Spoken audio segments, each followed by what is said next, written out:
கர்த்தர் நல்லவர், அவர் கிருபை என்றும் உள்ளது. ஆண்டவராகிய இயேசு கிறிஸ்துவின் நாமத்தினால் உங்கள் ஒவ்வொருவருக்கும் அன்பின் வாழ்த்துக்கள். இன்று மார்ச் 7ஆம் தேதி வெள்ளிக்கிழமை. பிரியமானவர்களே, இந்த நாள் உபவாசித்து ஜெபிக்கிற நாள். இன்றைக்கு நாம் தியானிக்கும் வசனம் கொலோசையர் 4வது அதிகாரம் 2வது வசனம். இடைவிடாமல் ஜெபம் பண்ணுங்கள், ஸ்தோத்திரத்துடன் ஜெபத்தில் விழித்திருங்கள். இங்கு பவுல் கொலோசையர் பட்டணத்திற்கு எழுதும் பொழுது இவ்விதம் எழுதுகின்றார்: இடைவிடாமல் ஜெபம் பண்ணுங்கள், ஸ்தோத்திரத்தோடு கூட ஜெபத்தில் விழித்திருங்கள். நம்ம புதிய ஏற்பாட்டில் நிருபங்களில் பார்க்கும் பொழுது பவுல் ஒவ்வொரு நிருபத்திலையும் எழுதும் பொழுது விசுவாசிகளுக்கு அவர் சொல்லுகின்ற காரியம் இடைவிடாமல் ஜெபம் பண்ணுங்கள், இடைவிடாமல் ஜெபம் பண்ணுங்கள்.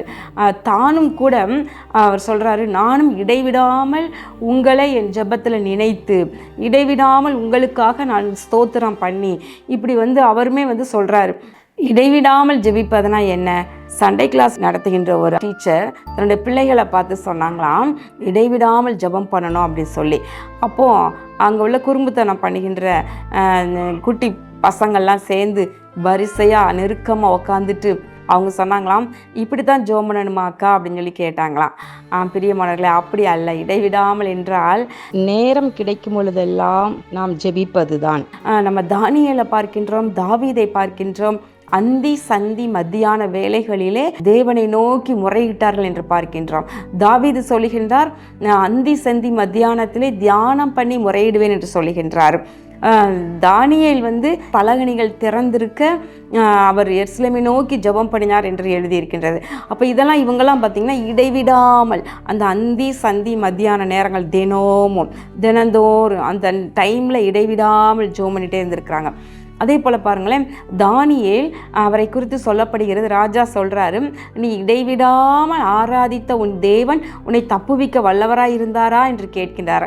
அப்போ எப்படி தானியேல் இடைவிடாமல் ஆராதித்த ஒரு தேவ மனிதனாக இருந்தார்? எப்படி இடைவிடாமல் ஆராதிக்க முடியும்? அவர் ராஜ்யத்தில் அரண்மனையில் ஒரு முக்கியமான பதவியில் இருக்கிறாரு. தேசத்தின் காரியங்களையும் அவருக்குரிய பொறுப்பையும் அவர் கட்டாயம் அவர் கவனிக்க வேண்டும். அரசவையில் ராஜாவுக்கு முன்பதாக வீற்றிருக்க வேண்டும். அப்படி இருக்கும் பொழுது எப்படி இடைவிடாமல் ஆராதிக்க முடியும்? அப்போ என்னன்னா, நம்முடைய கடமைகள், நம்முடைய வேலைகள், இவைகளுக்கு நடுவில் எப்போல்லாம் நேரம் கிடைக்குதோ அப்போல்லாம் நம்முடைய இருதயத்தில் இருந்து தேவனை துதித்து கொண்டே இருப்பது, ஸ்தோத்திரம் செய்து கொண்டே இருப்பது, ஜெபம் பண்ணிக்கொண்டே இருப்பது, அப்படி பழகிக்கொள்ள வேண்டும். ஒருவேளை வீட்டில் இருக்கிற பெண்கள், நீங்கள் வேலை செய்கிறீங்க, அவங்களுக்கு முழங்கால் போட்டு ஜெபம் பண்ணுவதற்கு நேரமே கிடைக்க மாட்டேது. ஏதோ 1 மணி நேரம் கிடைக்குது, ஆனால் இடைவிடாமல் நான் எப்படி ஜெபம் பண்ண அப்படின்னு கேட்பீங்க. இல்லை, சமையல் பண்ணும்போது அழகாக நீங்கள் இருதயத்தில் நீங்கள் ஆண்டவரோடு பேசலாம், ஜெபம் பண்ணலாம். என்ன காரியத்திற்கா அப்போ சுருக்கமாக ஒவ்வொரு ஜெப விண்ணப்பங்களையும் ஆண்டவர் தெரியப்படுத்தலாம். அப்போது வீட்டில் மற்ற வேலைகளை செய்யும் பொழுது, வாஷிங் மிஷினில் துணி போடும் பொழுது, அதை எடுத்து காயப்படும் பொழுது, அடுத்து அதை எடுத்து மடித்து வைக்கும் பொழுது நீங்கள் அழகாக பாட்டு பாடிக்கிட்டே ஆண்டவர் சமூகத்தில் நீங்கள் சொல்லலாம். இருதயத்தில் அப்படி பேசிக்கிட்டே நீங்கள் அந்த வேலையை செய்யலாம், கர்த்தரோடு பேசிக்கிட்டே. அப்போ இடைவிடாமல் ஸ்தோத்திரத்தோடு ஜெபத்தில் விழித்திருங்கள் என்று சொல்லப்படுகின்றது.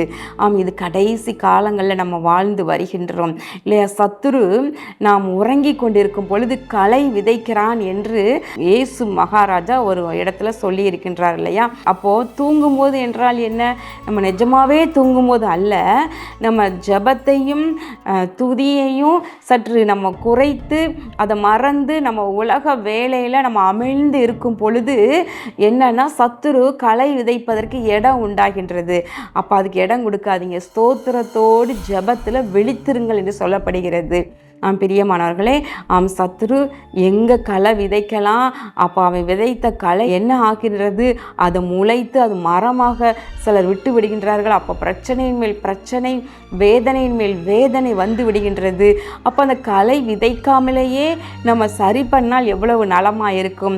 அப்போ இடைவிடாமல் ஜெபம் பண்ணுங்கள், விழித்திருந்து ஸ்தோத்திரத்தோடு விழித்திருங்கள் என்று பவுல் கூட ஆலோசனையாக விசுவாசிகளுக்கு எழுதி கொண்டே இருக்கிறார்.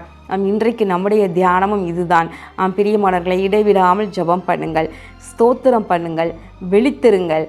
கர்த்தர் பெரிய காரியங்களை உங்கள் வாழ்க்கையில் செய்வார். கண்களை மூடி ஜெபம் பண்ணுவோமா? எங்கள் அன்பின் பரலோக பிதாவே, இதோ இந்த நாளில் தியானித்த வசனத்தின்படி இடைவிடாமல் ஜெபிக்கவும், ஸ்தோத்திரத்தோடு ஜெபத்திலே விழித்திருக்கவும் தேவ பிள்ளைகள் ஒவ்வொருவருக்கும் என் அனுகிரகம் செய்வீராக. நம்முடைய பரிசுத்த ஆவியானவர் ஒவ்வொருவரையும் ஜெப ஆவியினால் நிரப்பி ஆண்டவரை அருமையாய் நடத்துவீராக. கர்த்தராகிய இயேசு கிறிஸ்துவின் நாமத்தினால் இந்த ஜெபத்தை ஏறெடுக்கின்றேன் நல்ல பிதாவே, ஆமேன். பிரியமானவர்களே, இந்த நாளிலே விசேஷமாக நம்முடைய டிவி ஊழியங்களுக்காக ஜெபம் பண்ணுங்கள். இது வெள்ளிக்கிழமை. ஏதாகிலும் ஒரு நேரம் உபவாசம் இருந்து ஜெபித்து வருகிற தேவ பிள்ளைகளை ஆண்டவராகிய இயேசு கிறிஸ்து நாமத்தினாலே வாழ்த்துகின்றேன். கர்த்தர் உங்களுக்கு ஏற்ற நன்மைகளை கட்டளையிடுவாராக.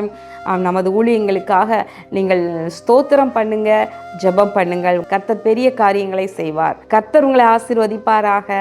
ஆமென்.